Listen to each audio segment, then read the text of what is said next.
buy where you know, okay?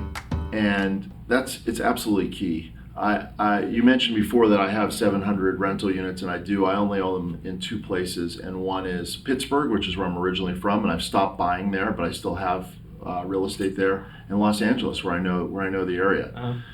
It's a real grass is greener type of thing, and plus it's out of your control. You're like, oh well, the west coast of Florida is booming now, and that was a real thing. Somebody almost got me to invest there. It was the fastest growing at one point in time. They were printing money, people were running there, and then there was a real estate crash. Everybody lost all their money. Now, after that crash, would have been a great time to go, but I still didn't do it.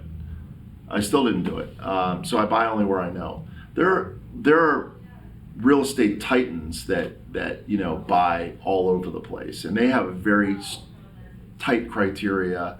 And until you outgrow your ability to buy where you are, I wouldn't do it. And people say, we're in Los Angeles, okay? So when I did the book tour, Wealth Can't Wait, I went, from small towns to big places, urban dense places, and people always say, well, I can't afford to start here.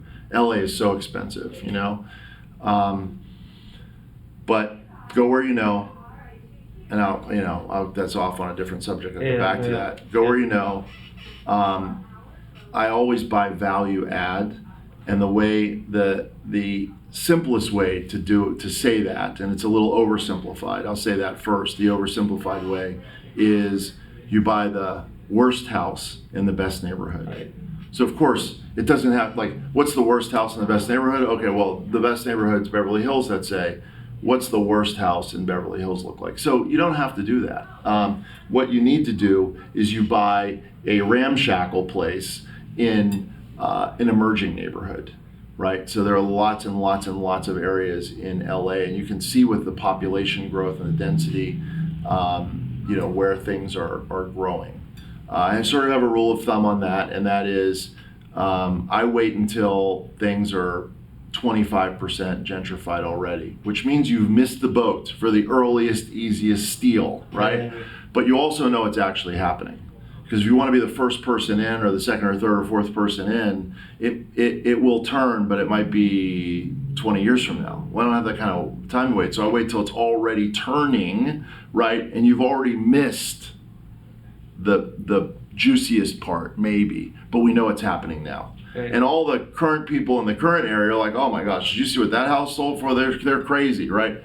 Still good. Right. On my own street, I bought my house basically when 25% of them were renovated.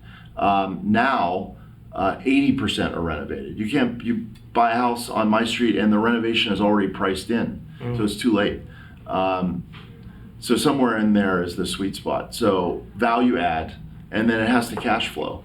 And if you're doing an investment property, even that I bend that rule, and that is it doesn't have to cash flow the moment you take over, but you have to have a very basic plan to get it from where it is right now to cash flowing. So to use that example, I bought 5 units, totally ramshackle. Los Angeles? Yeah, Los Angeles.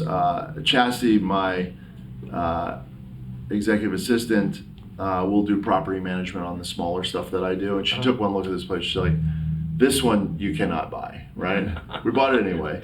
It was right across the street from a hospital. So it has a economic generator right there. And there's nowhere that place is gonna go other than up. It's in Los Angeles dense area, and it's right across the street from a hospital. Now, when I bought it, it didn't cash flow, but I knew that as the units turn over, renovate them, we'll get the cash flow positive pretty soon, and without any fancy footwork. Speaking of cash flow, though, you mentioned earlier of your 700 properties, you've never lost money. Correct. How the hell did you pull that off? By following those three rules.